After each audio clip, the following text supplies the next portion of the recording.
اعوذ باللہ من الشیطان الرجیم بسم اللہ الرحمن الرحیم الحمد للہ وکفا وسلام علی عبادہ الذین اصطفى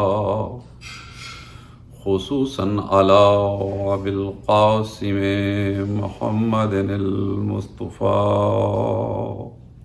اللہم صل علی محمد وآل محمد ثم الصلاة والسلام على أهل بيته الطيبين الطاهرين الشرفاء الذين أذهب الله عنهم الرجس وطهرهم تطهيرا اللهم صل على محمد وآل محمد ولعنة الله على أعدائهما من يومنا هذا إلى يوم الجزاء أما بعد فقد قال الله تبارك وتعالى في كلامه المجيد وهو قوله الحق بسم الله الرحمن الرحيم كتب عليكم الصيام كما كتب على الذين من قبلكم لعلكم تتقون صلوات بآواز بلند اللهم صل على محمد وآل محمد عزیزان گرامی، ماہ رمضان جس میں روزے واجب کیے گئے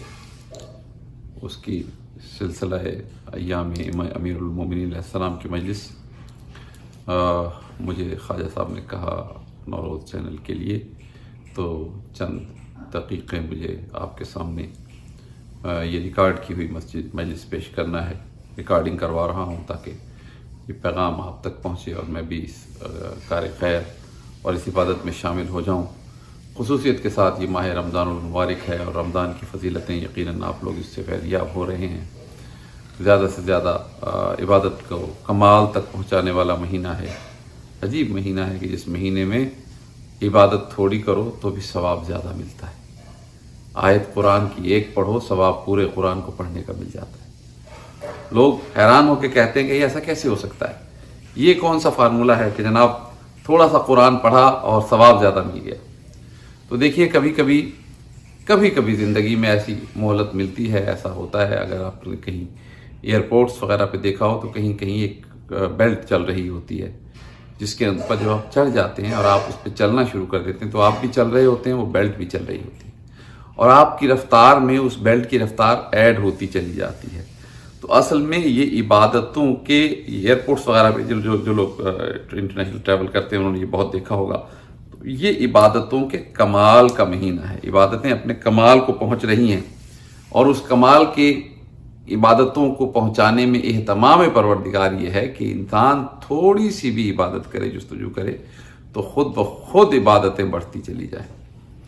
اسی سلسلے میں اتنی عبادت کو کمال تک پہنچانے کی روایات آئیں، اتنی آئیں کہ آیت اللہ دستغیب نے یہاں تک لکھا کہ اگر کوئی مومن روزہ رکھ کے سو جائے، یعنی کتنی حیرت کی بات ہے کہ مومن روزے کی حالت میں سو جائے تو اللہ اس کے سونے کو بھی عبادت میں شمار فرماتا ہے، اور صرف عبادت میں نہیں شمار فرماتا بلکہ اس کے سونے کی عبادت ایسے ہے جیسے ملائکہ تسبیح پڑھ رہے ہوں۔ یعنی ایک تو تسبیح ہے جو ہم جاگتے ہوئے پڑھتے ہیں، سبحان اللہ، اللہ اکبر، الحمدللہ، مختلف کلمات تسبیح اس میں پڑھتے ہیں اور ہم ان تسبیح کے کلمات کو پڑھتے ہیں تو جو پڑھنے والا زبان ہے وہ ہم گنہگاروں کی زبان ہے، خطا کاروں کی زبان ہے۔ لیکن جب سو رہا ہے تو اس کی سانس ایسے ہو جاتی ہے جیسے ملائکہ کی تسبیح چل رہی ہے، تسبیح ملائکہ میں تبدیل ہو جاتی ہے۔ العظمت للہ، یعنی عبادتیں اتنی بڑھ جاتی ہیں، تھوڑی سی عبادت بھی کرے انسان، اللہ اپنے قریب بلانا چاہتا ہے۔ یعنی اب میں کیا کہوں، اس کو بہت ساری مثالیں علماء نے دی ہیں، بیان کی گئی ہیں کہ یوں سمجھ لیجئے کہ ہر چیز آپ کے لیے جو ہے نا، جو آپ کے فائدے کی چیز ہے وہ سستی ہوئی بھی، زیادہ سے زیادہ آئیے اور پا لیجئے، زیادہ سے زیادہ آئیے اور پا لیجئے۔ بڑا محروم ہے وہ شخص جو ان ایام رمضان میں بھی عبادتوں سے محروم ہے۔ آگے پیچھے تو اپنی جگہ محرومی ہے، اس رمضان کے مہینے میں جہاں عبادتیں کمال تک پہنچتی ہیں، جہاں تھوڑی عبادت کا اجر زیادہ ہے، اگر انسان اس وقت بھی اپنی عبادت کی کیفیت کو اپنے آپ کو عبادت میں نہیں ڈھال سکتا اور عبادت نہیں کر سکتا تو پھر وہ محروم ہی محروم ہے۔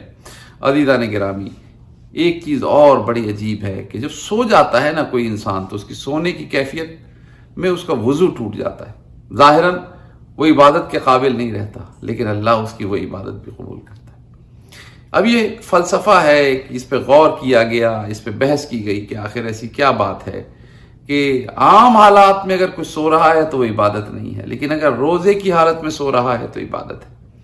تو کہا روزے دار کوئی خاص فضیلت حاصل ہے جو کسی کو حاصل نہیں، وہ یہ ہے کہ روزہ نماز میں ہو سکتا ہے آپ صرف کسی کو دکھا رہے ہو، نماز میں ہو سکتا ہے کوئی صرف اور صرف اوپر سے کر رہا ہو، اندر سے کوئی کسی اور ہی سوچ میں چلا جا رہا ہو، لیکن روزہ ایک ایسی کیفیت ہے جو روزہ دار ہمیشہ ایک ایمان کی بلندی پہ ہوتا ہے، یقین کی بلندی پہ ہوتا ہے۔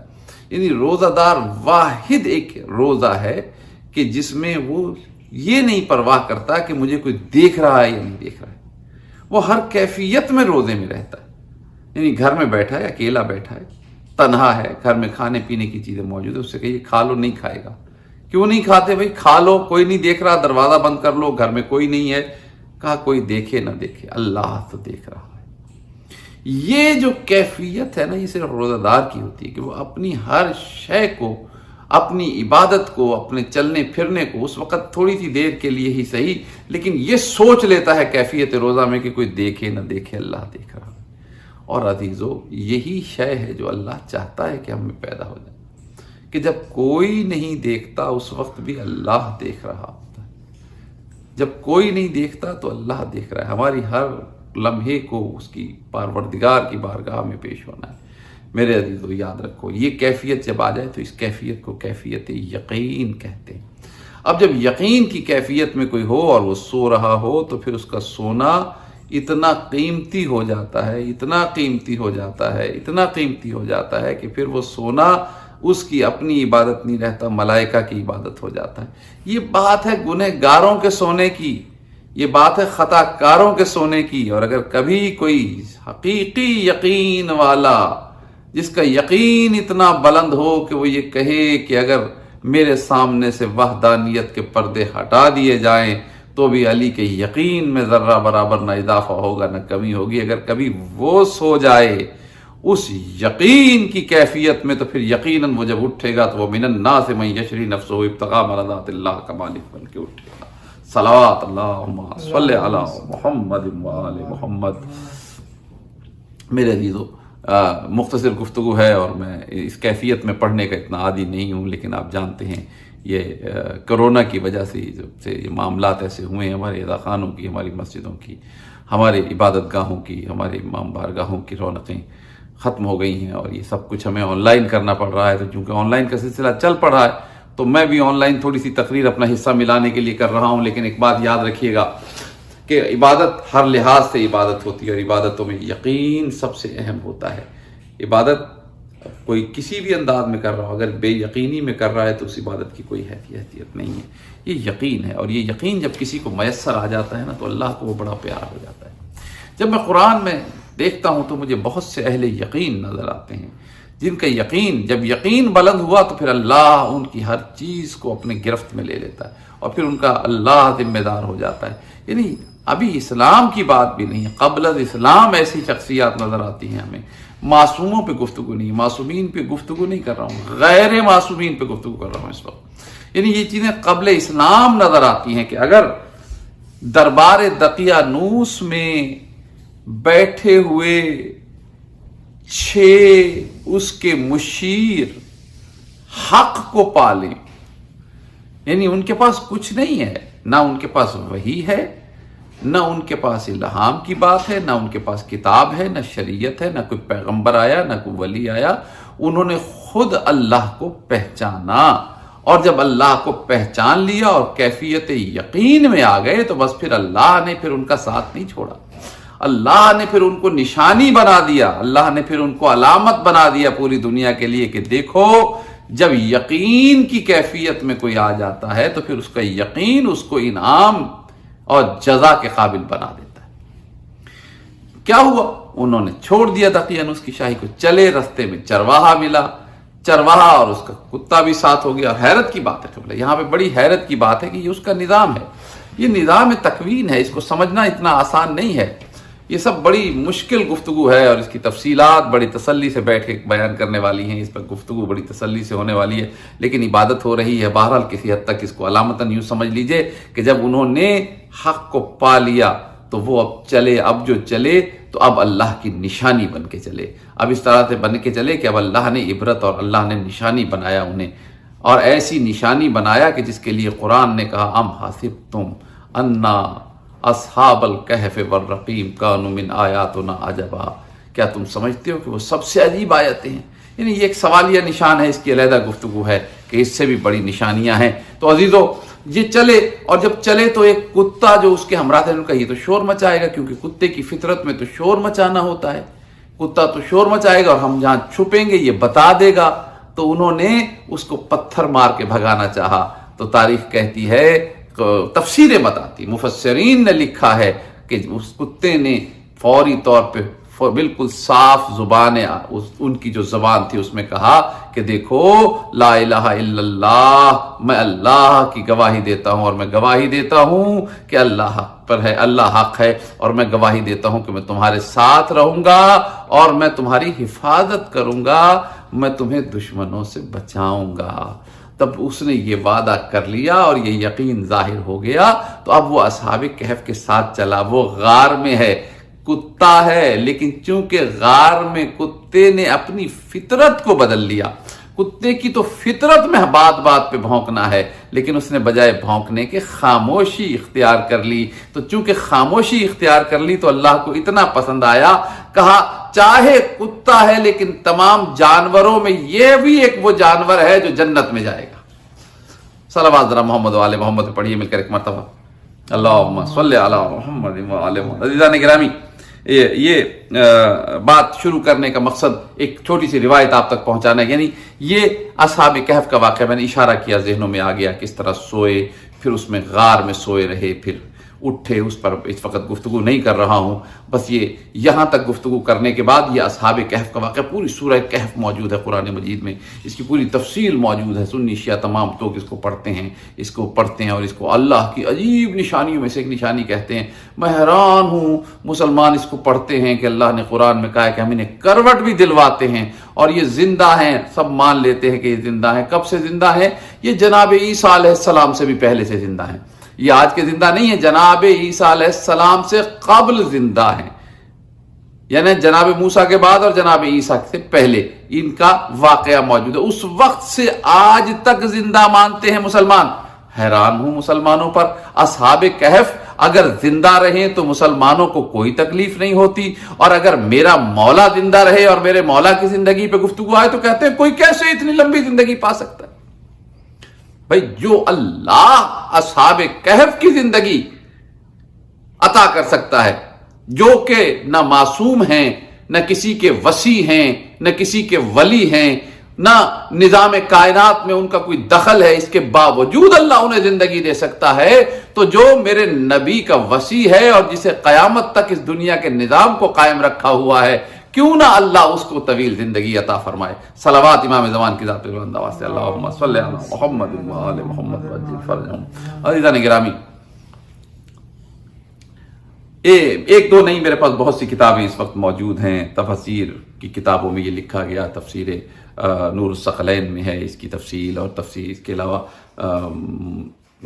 مقبول فہد دہلوی صاحب نے اپنے ضمیمے میں لکھا ہے، تفسیر برہان میں ہے، اور بہت ساری تفاسیر میں موجود ہے کہ ایک شخصیت ہے تاریخ اسلام کی جس کا نام انس ہے.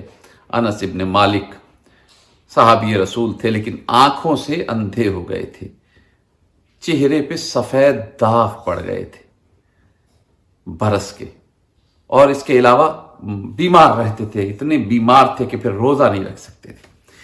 ان سے کسی نے پوچھا، کہا اے انس یہ کیا ہوا تمہیں، اتنے بیمار کیوں ہو گئے؟ تو انہوں نے کہا مجھ پہ امیر المومنین علی ابن ابی طالب کی بد دعا کا اثر ہے.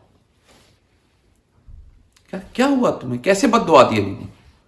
کہا علی نے بد دعا ایسے دی، اب انہوں نے پوری روایت بیان کی جو روایت موجود ہے کتابوں میں موجود ہے، اسی طرح جس طرح پڑھی ہے اس طرح آپ تک پہنچا رہا ہوں۔ کہا ایک دن جناب رسول خدا کے پاس ایک قالین لایا گیا، تحفے کے طور پہ کہیں سے قالین آیا، جناب امیر المومنین نے قالین بچھوا دیا، جناب رسول خدا نے قالین بچھوا دیا، اور قالین بچھوا کے مجھے نام لیے، کچھ 8 افراد کے نام لیے، نام موجود ہے میرے پاس، میں بیان نہیں کرنا چاہتا اس وقت، اور ان سے کہا کہ جاؤ جا کے ان لوگوں کو بلا کے لاؤ۔ ان سب کو بلوایا، میں گیا، میں جب سب کو بلا کے لایا، ان سب سے جناب رسول خدا نے کہا قالین پہ بیٹھ جاؤ، وہ بیٹھ گئے۔ امیر المومنین علی ابن ابی طالب وہاں موجود تھے، ان سے کہا تم بھی بیٹھ جاؤ، وہ بھی بیٹھ گئے، پھر مجھے کہا تم بھی بیٹھ جاؤ، میں بھی بیٹھ گیا۔ جب میں اس پہ بیٹھ گیا اور ہم سب افراد اس پہ بیٹھ گئے تو جناب امیر المومنین سے جناب رسول خدا نے کہا اے علی اب ہوا کو حکم دو کہ یہ تمہیں لے کے جائے۔ بس یہ سننا تھا، اس سے زیادہ گفتگو نہ جناب رسول خدا نے کی، نہ امیر المومنین نے کوئی سوال کیا، بس جناب امیر المومنین نے ہوا کو حکم دیا ہے ہوا ہمیں لے کے ہو، بس یہ کہنا تھا کہ وہ ہوا لے کے چلی اور کسی منزل کی طرف لے کے چلی، اور ایک جگہ لے جا کر قیام ہوا، بہت دیر پرواز کے بعد ایک جگہ قیام ہوا۔ جب قیام ہوا ہم وہاں اترے تو ہم نے دیکھا کہ وہاں پر ایک غار ہے۔ جناب امیر المومنین نے کہا تم جانتے ہو کس جگہ پہنچے ہو؟ کہا یہ کون سی جگہ ہے امیر المومنین؟ کہا یہ اصحاب کہف کا غار ہے، آؤ میں تمہیں اصحاب کہف دکھاتا ہوں۔ یہ کہہ کے جناب امیر المومنین اصحاب کہف کے اس غار کے اندر گئے، اور جو دیکھا تو وہاں پر یہ افراد سوئے ہوئے تھے۔ جب انہیں سوئے ہوئے دیکھا جناب امیر المومنین نے کہا، جناب امیر المومنین وہاں پہنچے، انہیں سوئے ہوئے دیکھا تو یہ لوگ بڑے حیران ہوئے جو ساتھ تھے، انہیں یقین نہیں آ رہا تھا کہ یہ واقعی اصحاب کہف ہیں، اور ایک ایک آگے بڑھا۔ اب یہ نام لیے ہیں انس نے نام لیے ہیں، کہا ایک ایک نے آگے بڑھ کر اور سلام کیا، یہ سب سلام کرتے رہے۔ دیکھیے سلام کا جواب واجب ہوتا ہے، لیکن وہ سوئے رہے، انہوں نے جواب نہیں دیا۔ کوئی سوال کر سکتا ہے کہ جب سلام کا جواب واجب تھا تو انہوں نے کیوں نہیں دیا؟ اس لیے نہیں دیا کہ یہ سوئے ہوئے ہیں اور جواب سلام دینا واجب ہے جاگتے ہوئے پر۔ اگر آپ کسی سوئے ہوئے آدمی کو سلام کریں گے تو اس پہ واجب نہیں ہے کہ آپ کو جواب دے، اس نے تو سویا ہوا ہے۔ تو انہوں نے سلام کیا، کوئی جواب نہیں آیا۔ اس کے بعد جناب امیر المومنین آخر میں آگے بڑھے اور انہوں نے سلام کیا، بس جیسے ہی سلام کیا فوراً انہوں نے جواب دیا وعلیک السلام یا ولی یا رسول اللہ صلی اللہ علیہ وآلہ وسلم۔ جب یہ جواب دیا تو یہ لوگ بڑے حیران ہوئے، اور ایک دفعہ انہوں نے یہی سوال کیا جو بات میں نے بھی بیان کی، کہا انہوں نے ہمارے سلام کا کیوں جواب نہیں دیا؟ جواب تو واجب ہوتا ہے، انہوں نے کیوں جواب نہیں دیا؟ تو اس پہ جناب امیر المومنین نے کہا میں جواب دوں یا یہی بتائیں؟ تو کہنے لگے قبلہ آپ جیسے مناسب سمجھے بس ہمیں بتا دیجئے، انہی سے پوچھ دے۔ تو جناب امیر المومنین نے سوال کیا، کہا اے اصحاب کہف یہ بتاؤ کہ جب میرے ساتھ والوں نے، ان اصحاب نے، صحابیوں نے سلام کیا تو تم نے کیوں نہیں جواب دیا؟ تو اس پہ انہوں نے کہا کہ ہم پر صرف اتنا واجب ہے کہ جب کوئی نبی یا اس کا وصی سلام کرے یا کوئی بات کہے تو ہم اسے جواب دیتے ہیں، ورنہ ہم پر اللہ نے نیند طاری کی ہے، ہم جواب نہیں دیتے ہیں۔ صلوات ذرا محمد وآل محمد بیان، اللہم صلی علی محمد وآل محمد۔ اب یہ صحابی رسول کا بیان ہے، جیسے روایت ہے ویسے سنا رہا ہوں۔ ایک مرتبہ جناب امیر المومنین جب ان سے یہ گفتگو یہاں پر ہو چکی تو ایک مرتبہ پھر اس قالین پر تشریف لائے، پھر اسے حدیث بساط کہا گیا ہے ہماری کتابوں کے اندر۔ یہ لے کے پھر ایک مرتبہ پرواز کیا اس قالین نے، اور پرواز کرتے ہوئے یہ قالین چلتے چلتے ایک اور بیابان میں آیا، وہاں اترے جس کا رنگ زعفرانی تھا، اس زمین کا رنگ۔ وہاں پہ جناب امیر المومنین علیہ السلام نے قیام کیا، اور قیام کرنے کے بعد کہا یہاں تم اپنی نماز وغیرہ پڑھ لو۔ سب نے نمازیں پڑھی، جناب امیر المومنین دیر تک وہاں نماز پڑھتے رہے، دیر تک نماز میں مشغول رہے، تو کافی دیر ہو گئی۔ تو اس کے بعد کہا آدھی رات کے قریب جب ہو گئی تو کہا آؤ اب واپس چلتے ہیں، اور دیکھو ہم انشاءاللہ صبح کی نماز پوری نہیں تو آدھی ہی صحیح رسول خدا کی اقتداء میں ادا کریں گے۔ یہ کہہ کے دوبارہ قالین پہ بیٹھے، پرواز کیا قالین نے۔ اب جو پہنچے یہ مسجد نبوی میں تو صبح کی نماز ہو رہی تھی، اور جناب رسول خدا دوسری رکعت میں تھے، یہ اس میں جا کے شامل ہوئے۔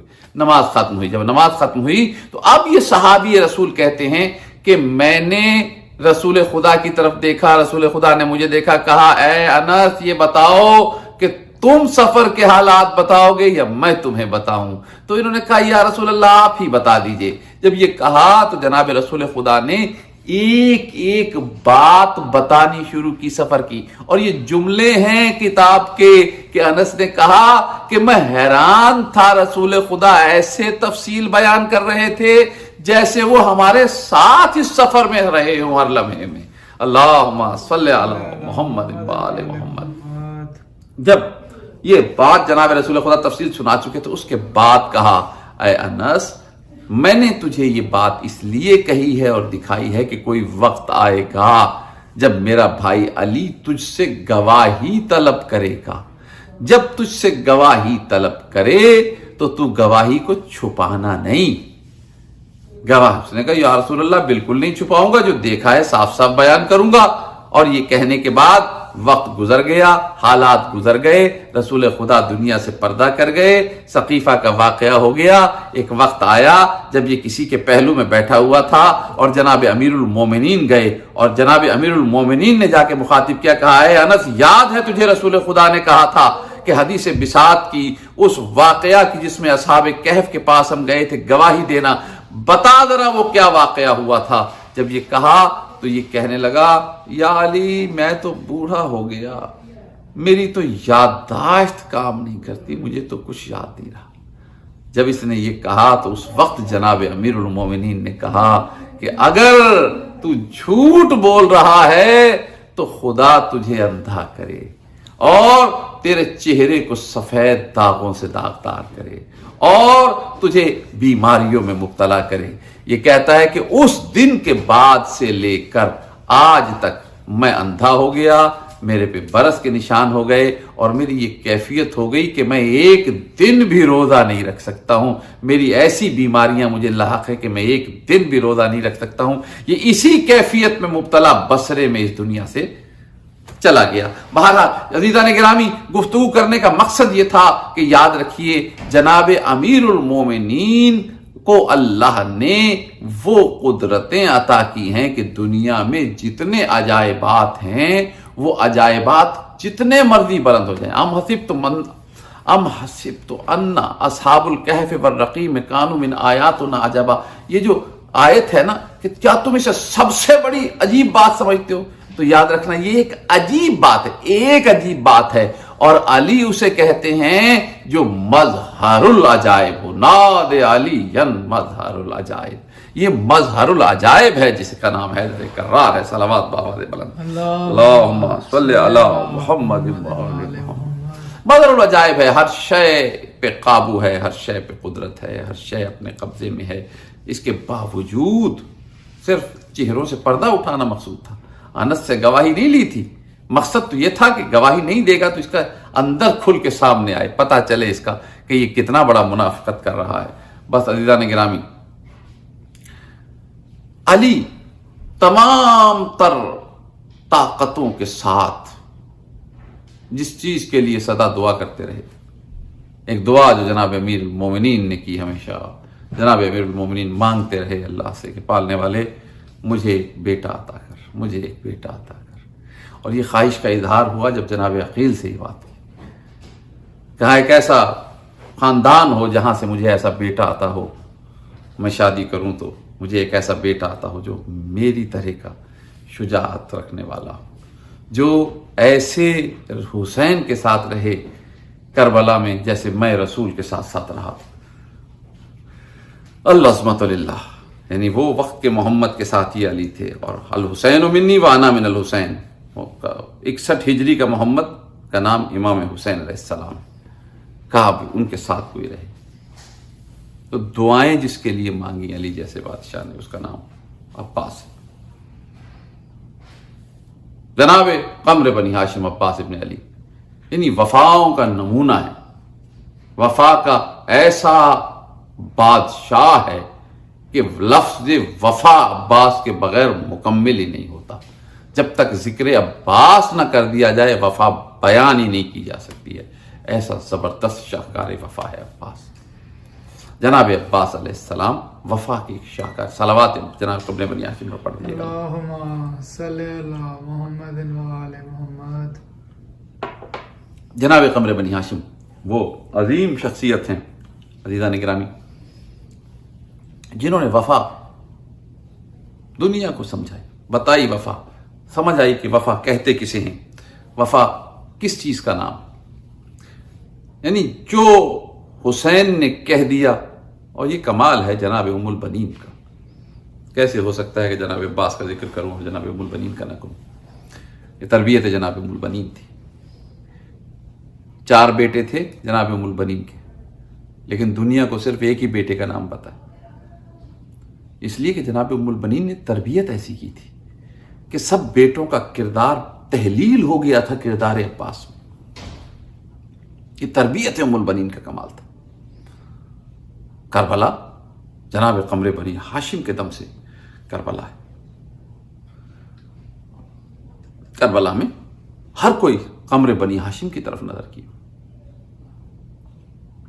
یعنی عجیب بات ہے، جناب زینب ہیں تو ان کا مان اگر نظر آتا ہے تو عباس نظر آتا ہے. خود امام حسین علیہ السلام ہے، ان کا مان نظر آتا ہے تو جناب عباس علیہ السلام نظر آتے ہیں.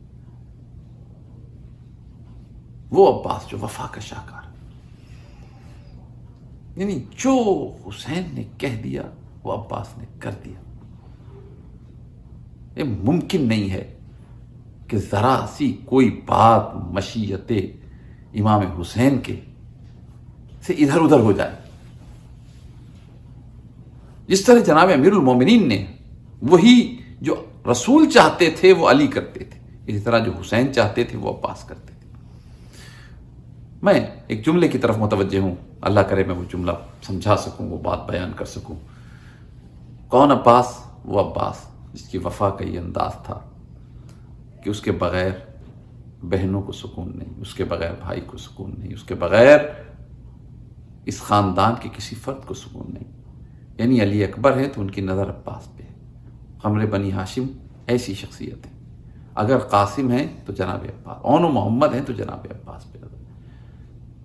سوائے امام حسین کے جتنے بنی ہاشم اس وقت یہاں موجود ہیں سب شاگرد ہیں جناب عباس کے. لیکن جناب عباس کو ایک عہدہ دیا گیا کربلا میں کہ علمدار بنایا گیا. اور علمدار ایسا بنایا گیا کہ آج تک جب علم کا ذکر آتا ہے نا تو علی کا نام نہیں آتا ساتھ میں، حالانکہ علی بھی علمدار ہے، جعفر بھی علمدار ہے، حمزہ بھی علمدار ہے. لیکن بس ادھر علم آیا، ادھر علمدار کا نام آیا، ادھر عباس کا نام ذہنوں میں آ گیا. یہ ایسا کمال عباس کو عطا ہوا. جناب قمر بنی ہاشم نے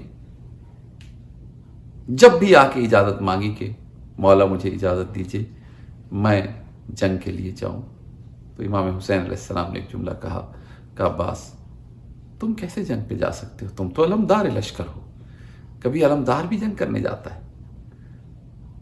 خاموش ہو جاتے تھے. پھر تھوڑی دیر کے بعد ایک ایسا وقت آیا کہ جب آ کے وہی جملہ دہرایا، کہا مولا مجھے اجازت دیجیے. امام نے بھی وہی جملہ دہرایا، کہا عباس تم علمدار لشکر ہو. بس دائیں اور بائیں دیکھا اور ایک مرتبہ گردن کو جھکا دیا اور گردن جھکا کے کہا مولا وہ لشکر اب کہاں ہے جس کا میں علمدار تھا، اب وہ لشکر کہاں ہے جس کا میں علمدار تھا. عزیزان گرامی، اجازت تو نہیں ملی جنگ کرنے کی، البتہ ایک ایسا موقع آیا کہ جناب سکینہ نے اپنی مشق حوالے کی اور کہا کہ چچا پانی کا بندوبست کیجیے، پانی کا، میرا بھائی اصغر نہیں بچتا. اب جب جانے لگے تو ایک مرتبہ امام حسین علیہ السلام نے کہا عباس جا رہے ہو؟ عباس پانی کی سبیل کرنی جا رہے ہو نا؟ عباس تم کوئی جنگ کرنے تو جا نہیں رہے ہو، یہ تلوار رکھتے جاؤ، جوشن رکھتے جاؤ، تیر کمان رکھتے جاؤ. فقط ایک نیزہ لے جانے کی اجازت دی تھی. کہا عباس یہ سارے ہتھیار رکھتے جاؤ. قمر بنی ہاشم نے تعمیل حکم کی، ہر چیز رکھ دی، چلے. ایک مرتبہ جناب زینب نے پیچھے سے دیکھا اور کہا عباس، تڑپ کے آئے بی بی کے پاس، سر جھکا کے سلام کیا. کہا بی بی جا رہا ہوں. کہا عباس جا رہے ہو؟ کہا ہاں بی بی. کہا عباس اتنے رنجیدہ ہو کے کیوں جا رہے ہو؟ العظمت للہ. دیکھیے بہن بھائی کے مزاج اتنے ملتے ہیں کہ بہن نے صرف بلایا نہیں ہے، جانتی ہیں کہ بھائی اس وقت رنجیدہ ہے اور بھائی جا رہا ہے، اب دوبارہ ملاقات نہ ہوگی۔ ایک مرتبہ بلا کے پوچھا رنجیدہ کیوں ہو؟ تو عباس نے ایک جملہ کہا جو میرے آقا و مولا کا حکم ہے میں اس کی تعمیل میں کوئی کمی نہیں کر سکتا، لیکن میں صرف یہ سوچتا ہوں کہ کیا روئے زمین پہ کوئی مجھ سے بھی بڑا مجبور گزرا ہوگا؟ کیا میرے سے زیادہ بھی کوئی مجبور ہوگا جسے کسی عالم میں جنگ کرنے کی اجازت ہی نہیں مل رہی ہے؟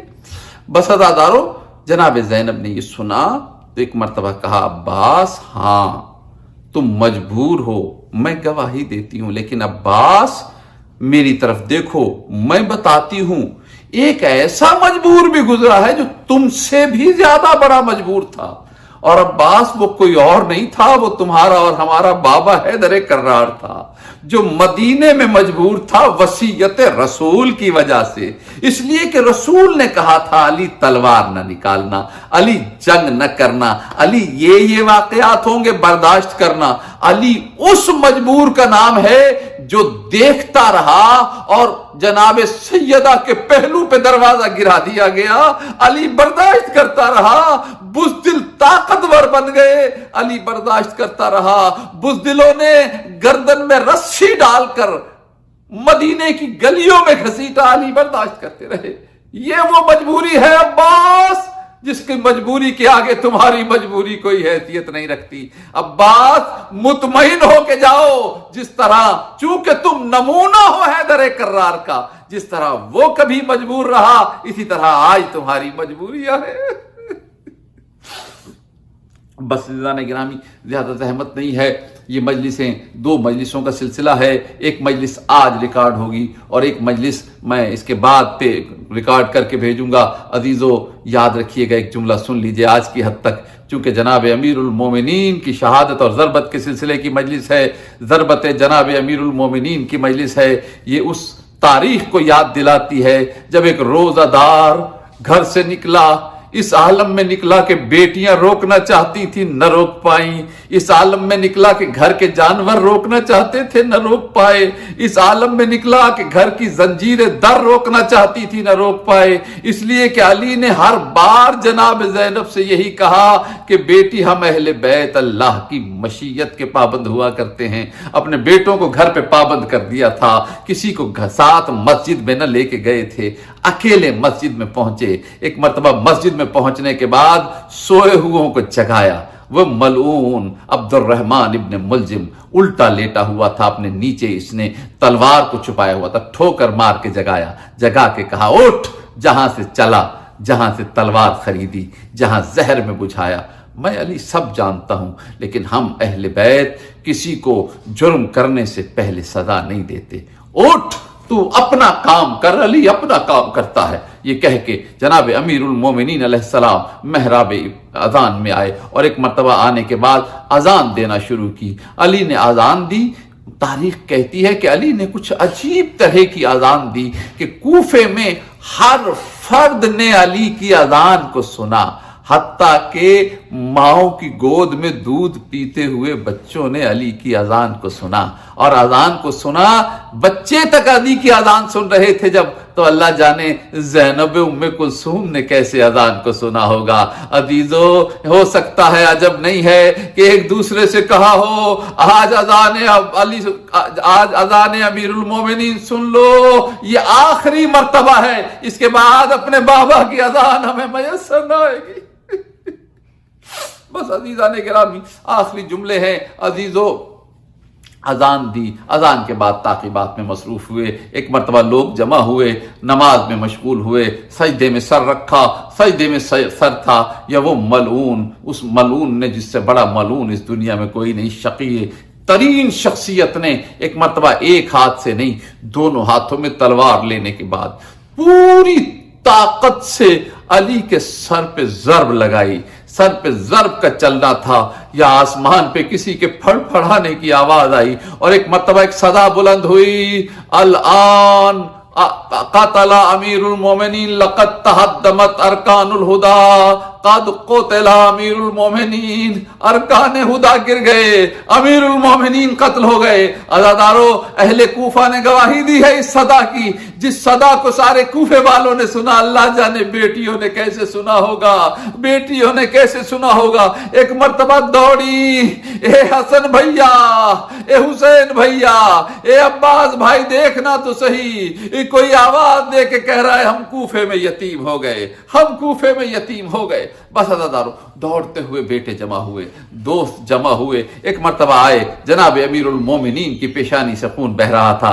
حسن بیٹا، پہلے نماز مکمل کراؤ۔ نماز مکمل ہوئی۔ ایک مرتبہ ایک چٹائی لائی گئی، جناب امیر المومنین کو چٹائی پہ لٹایا گیا۔ چٹائی پہ لٹانے کے بعد بیٹوں نے ایک مرتبہ اٹھایا، ایک چاروں طرف سے بیٹوں نے اٹھایا، اٹھا کے بیٹے لے کے چلے۔ عزیزان گرامی، ابھی گھر کی طرف لے کے جا رہے تھے بیٹے، حالت کیا تھی کہ ایک طرف سے حنفیہ نے اٹھایا ہوا تھا، ایک طرف سے حسن نے پکڑا ہوا تھا، ایک طرف سے حسین نے پکڑا ہوا تھا، ایک طرف سے جناب عباس نے پکڑا ہوا تھا۔ بیٹے بابا کو اٹھا کے لے کے جا رہے تھے، ابھی چند قدم چلے ہوں گے، یا ایک مرتبہ میرے مولا امیر المومنین نے آنکھوں کو کھولا، آواز دے کے کہا مجھے کس کس نے اٹھایا ہوا ہے، کس کس نے اٹھایا ہوا ہے۔ ایک طرف سے آواز آئی، بابا میں آپ کا بیٹا حسن ہوں۔ ایک طرف سے آواز آئی، بابا میں آپ کا بیٹا محمد حنفیہ ہوں۔ ایک طرف سے آواز آئی، بابا میں آپ کا بیٹا عباس ہوں۔ ایک طرف سے آواز آئی، بابا میں آپ کا بیٹا حسین ہوں۔ جیسے ہی آواز حسین آئی، امیر المومنین نے کہا، ارے میرے بیٹوں سب مجھے اٹھائیں، لیکن میرے بیٹے حسین تو زحمت نہ کر، مجھے کوئی اور اٹھا لے، حسین نہ اٹھائے۔ ایک مرتبہ تڑپ کے کہا، بابا میں کیوں نہ اٹھاؤں؟ کہا حسین سب کے جنازے اٹھانے والے ہوں گے، تیرا جنازہ اٹھانے والا کوئی نہ ہوگا، حسین تو یہ زحمت نہ کر۔ العظمت للہ۔ بس عزیزان گرامی، ختم ہو گئی مجلس۔ ایک جملہ اور سنیں، چلے لے کے، ابھی گھر دور تھا، راوی کہتا ہے ابھی گھر دور تھا، ابھی دروازے تک نہیں پہنچے تھے، مولا کے ساتھی ہمراہ ہیں، سب ساتھی ہمراہ ہیں۔ ایک مرتبہ جناب امیر المومنین نے آواز دی، حسن بیٹا، حسن بیٹا، میرے ساتھیوں سے کہو اپنے اپنے گھروں کو چلے جائیں، اپنے اپنے گھروں کو چلے جائیں، ان کا بہت شکریہ، انہوں نے میرا بہت ساتھ دیا۔ جناب امام حسن نے کہا کہ بابا کہہ رہے ہیں سب لوگ اپنے گھروں کو چلے جائیں، اس کے آگے کوئی نہ جائے۔ سب لوگ ہاتھ جوڑ کے کھڑے ہو گئے، کہنے لگے مولا ہم آپ کو دروازے تک بھی چھوڑنے نہ جائیں، کیسے ہو سکتا ہے اس زخمی کیفیت میں یہیں سے چلے جائیں، مولا ہمیں کم سے کم گھر کے دروازے تک کی تو اجازت عطا فرمائیے۔ بس عزادارو یہ سننا تھا، یہ کہا حسن بیٹا ان سے کہہ دو میرے گھر کے دروازے پہ زینب ام کلثوم کھڑی ہوگی، ہو سکتا ہے وہ اونچی آواز میں تڑپ جائیں، اونچی آواز میں رونے لگیں۔ علی کی غیرت گوارا نہیں کرتی کہ علی کی بیٹیوں کی آواز باہر نکلے اور علی کے صحابی وہ آواز سنیں۔ میں کہوں گا مولا یہی زینب ام کلثوم ہوگی، کوفہ و شام کے بازار ہوں گے۔ آخری جملہ، بس گرامی آج کی حد تک آخری جملہ، گفتگو باقی پھر صحیح انشاءاللہ زندگی رہی تو عزیزان گرامی آخری جملہ سنیں۔ یہ جملے علامہ رشید ترابی مرحوم پڑھا کرتے تھے کہ جناب امیر المومنین نے 21ویں کی شب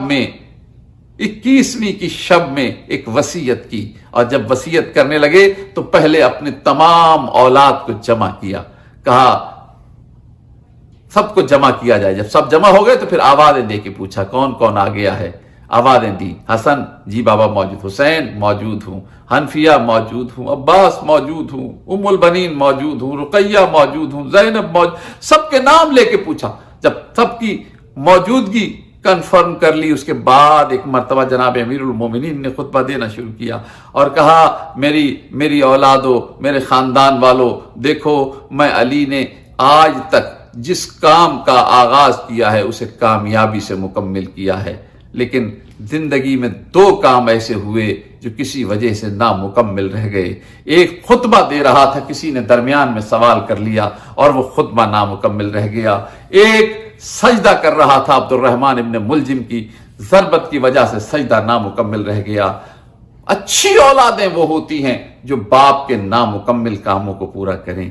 کوئی ہے جو ان کاموں کی تکمیل کا میری زندگی میں وعدہ کرے، تاکہ میں مطمئن ہو کے دنیا سے جاؤں کہ کام کون کون مکمل کرے گا۔ بس عزیزو، پورا کنبہ بھرا ہوا تھا، پورا خاندان جمع تھا، ایسے میں ایک دوسرے کی طرف دیکھا جا رہا تھا۔ یہ ایک کونے سے میرا مولا حسین اٹھ کے کھڑا ہوا، دوسرے کونے سے جناب زینب اٹھ کے کھڑی ہوئی۔ ایک مرتبہ جب دونوں کھڑے ہوئے نا تو زینب نے امام حسین کی طرف دیکھا، امام حسین نے زینب کی طرف دیکھا۔ عجب نہیں کہ امام حسین نے کہا، زینب بہن بیٹھ جائیے، باپ کے نامکمل کام بیٹوں نے پورے کرنے ہوتے ہیں، میں پورے کر دوں گا۔ لیکن جناب زینب نے کہا، بھیا مجھے بیٹی نہ سمجھ، میں علی کی بیٹی ہوں، میں علی کی بیٹی ہوں، اگر تم علی کے بیٹے ہو تو میں بھی علی کی بیٹی ہوں۔ اور اگر یہ جملہ کہا ہے تو پھر یوں سن لو کہ جو آسان کام ہو حسین اپنے ذمے لے لو، اور جو مشکل کام ہو بھیا وہ زینب کے سپرد کر دے، بھیا زینب کے سپرد کر دے۔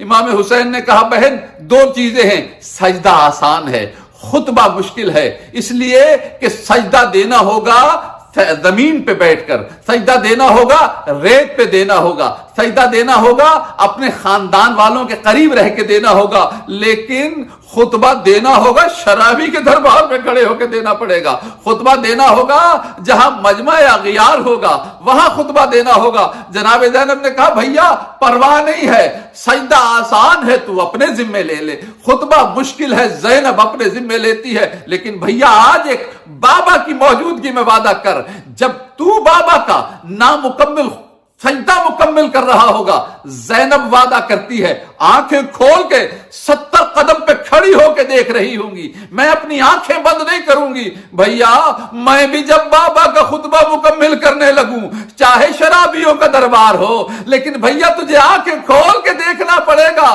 کیسے علی کی بیٹی علی کا نامکمل خطبہ مکمل کرتی ہے۔ لعنت اللہ علی القوم الظالمین، سیعلم الذین ظلموا ای منقلب ینقلبون۔ اللہم صل علی محمد وآل محمد۔